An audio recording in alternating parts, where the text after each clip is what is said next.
Hey everybody, welcome to my channel. This is Deep Cats Reactions, and my name's Greg. And man, it's spring here. uh, Obviously, the start of tornado season. I really didn't expect it, this early. But we can have a tornado any month of the year, but generally they're in the spring and peak in May. So anyway, we had a bunch of them in Oklahoma last night, not near where I live or anything like that. But I thought I'd show you just this one little thing. This was up in the northwestern part of the state. So anyway, here's the results of one of the tornadoes. All right, Sky 5 is over a terrible scene from last night. This is just to the west of Fairview, north of Canton Lake. And this is the location where a mother and a daughter were swept off the highway or swept off the road by a tornado and were found. And unfortunately, it was a fatality. They found both the mother and the daughter. And they had died because of this crash. It was late at night, it was dark, and it definitely surprised them. So a lot of people hurting right now because of this. Deadly tornadoes already starting off the month as we move into severe weather season. And this is something that we definitely did not want to report last night or this morning, but yeah, a double fatality here in the Fairview area. Mother and daughter swept off the highway by a tornado and ended up in the middle of a field. We're going to get more information on this later on throughout the day, as this is a developing story here in the Fairview area. A number of tornadoes, Jonathan said this morning, anywhere from half a dozen to a dozen tornadoes touching down here in northwestern Oklahoma. We're going to try to bring you more of that coming up. Reporting from Sky 5, I'm Chase Rutledge, KOCO 5.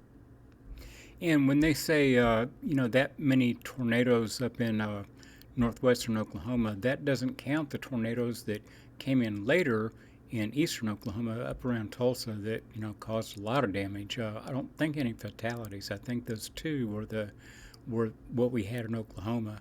There were other fatalities, further east of us. There was, the storms were really bad, and normally when you have a big line of storms like this, I mean, it may take up several states. It's pretty intense. So anyway, I thought I would listen to some Midnight Oil, and this is Kosciusko, I think you pronounce it, and it's from that Oils on Water concert. So I just thought I, wanted to listen to this. So here's Midnight Oil.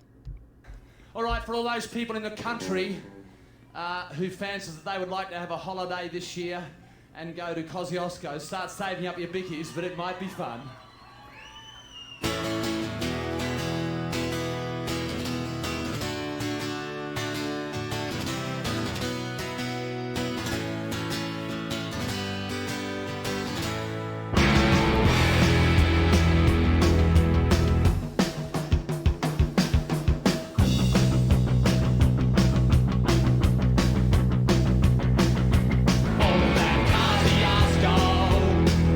I'm going down to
I'm speechless. Ha ha.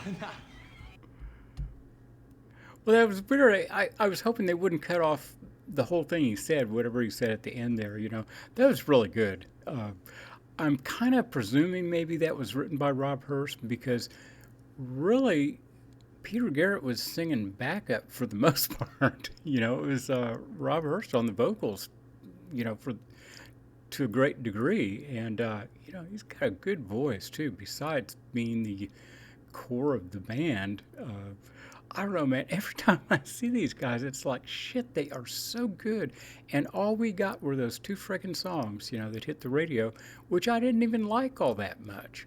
So I certainly had no clue what this band was about, and it's been an absolute gas exploring their work, and plus, there's so many live performances out there, which is, it seems like these guys are a lot better live. I haven't really listened to the album cuts, so I don't know, but they're just so entrancing to watch live. It's hard to just avoid staying with that, but yeah, that was really good. The guitars were great on that. The tones, and I don't know. It's so strange for a band that has such a heavy rhythm section and such an outrageous frontman to still have it guitar centric in some ways. I mean, they were definitely the icing on the cake, but that was cool. It's it's it's strange. In my mind, there's a lot of commonality between Australia and North America because we were both, you know, you can't say untouched lands because they were already occupied. Australia much older. I guess 30,000 years. In the U.S. and Canada, the first Native Americans came over. They think like 18,000 years ago, but then we keep discovering other stuff. That indicates maybe there was other things, and there's theories about maybe some Chinese came over, maybe some. Irish came over, previously, but there's not a lot of archaeological evidence to support it at this point. We don't know what'll show up in the future, but but it was a little bit different here in America because the Native Americans were I mean they were still Stone Age, but they were culturally maybe more developed.